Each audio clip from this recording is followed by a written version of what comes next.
Oh my fucking gosh, if I didn't see the episode myself, I wouldn't believe what went down in this episode. So, the beginning, nice, chill, calm, cool. They got to the future, shit's a little tense, and honestly, why don't they just put a fucking bag over Goku's head? Because everybody's gonna keep looking at him like, that's Black, get him. So, that's one of the things that immediately stood out to me when they were around all the people, the remaining survivors. Revelation, Mai is still alive, she's around, she's still helping out, so that kind of helps a little bit to give Trunks a decent happy ending after all this shit happens. Like, he lost his mom, everyone is fucking dead, give him something good, and they're gonna give him some booty, hopefully. So hopefully Mai survives now, no more death, and we can have some good shit for Trunks. But once that fight went down, yo, tell me you wasn't like, yo, when Vegeta went against Black, I was like, okay, so for starters, Black powered up even further, so it's no joke this time, but this episode demonstrated how the fuck he had that big of a jump from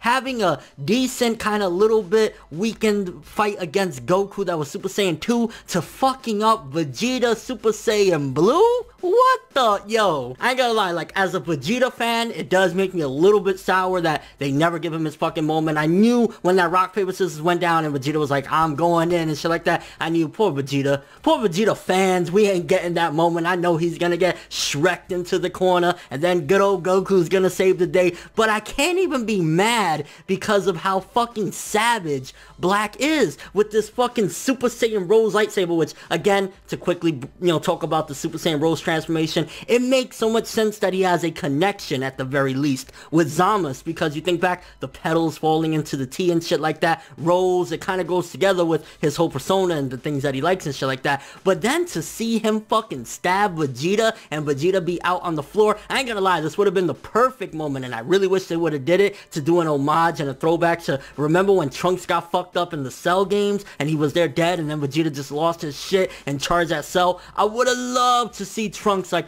I can't take it anymore, and then charge at Black with everything he had. That would have been perfect. I really wish they would have did that. So that was a little missed opportunity right there, but either fucking way, then Goku going up against Black and Super Saiyan Rose and shit like that. This episode, absolutely, I don't give a fuck, one of the best episodes this whole fucking arc thus far. Is like everything about it. I mean, again, the only nitpick I have is that for Vegeta fans, yet again, even in Resurrection F, the Frieza shit, he almost had it, it got snatched away even by time travel and shit like that. They're like, no, Vegeta fans, you're not getting that. He's not gonna be the epic heroic hero. And also, going back a little bit just quickly to mention the filler that they had prior to this, the whole evil Vegeta filler and shit like that, where they had to fight the slimes or whatever the hell. It's a nice little inclusion that leads up to this. So when Goku made up that line, I know how Vegeta felt now, seeing him beating on my, face or whatever, kind of makes me feel a certain way. So I guess that filler, even though it was kind of, it helps a little bit for things like this, and I guess that's why they did it as well, to have like, okay, so they had a copy of this one, now we have a copy of that one. But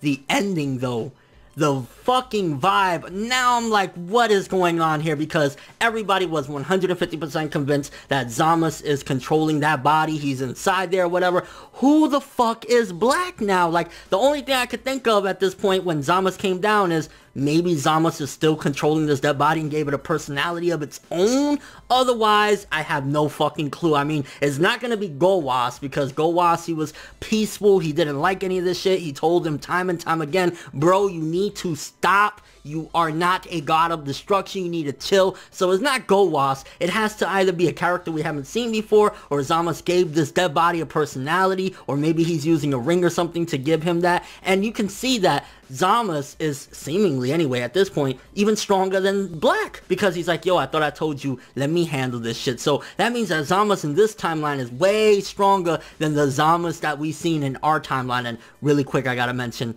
Yajirobe, baby, Yajirobe. That had me fucking die laughing, although to find out that Korin, with his last breath to help Yajirobe survive, gave him that sensu bean. That's some sad shit. Even though they're fucking hilarious characters, to find out that's how Korin went out, and then Yajirobe been in hiding and shit like that. Like, oh my gosh, this arc, honestly, this is the pinnacle of what we've gotten with Dragon Ball Super thus far. In this episode, yet again, the action, I only have the small nitpicks, but everything else about it, like the Super Saiyan Rose transformation, awesome, but then that shocking revelation at the end when Zamasu comes down. So they definitely definitely are two different people. How is Zamasu? I mean, we knew it was leading up to Zamasu is involved in this. It's just a matter of how. So who the fuck is Goku Black at this point? Like, who the fuck is he? What is his purpose? I mean, obviously, he just likes to see humans suffer, but how did he get linked up with Zamasu? Is it somebody we've already seen before? Is it a whole different character that Zamasu is linking up with? What the fuck is going on? Maybe Zamasu went to a different timeline and got another Goku. Maybe this is somebody from the future that looks exactly like Goku, but it's not. Like, so many fucking questions. Absolutely phenomenal episode. I want to say it's anywhere from a 9 to a 9.5. It's fucking insane. My reaction to this episode is absolutely fucking insane. So when you watch this, either if you're watching it raw, you already watched it raw, or you're watching with subtitles,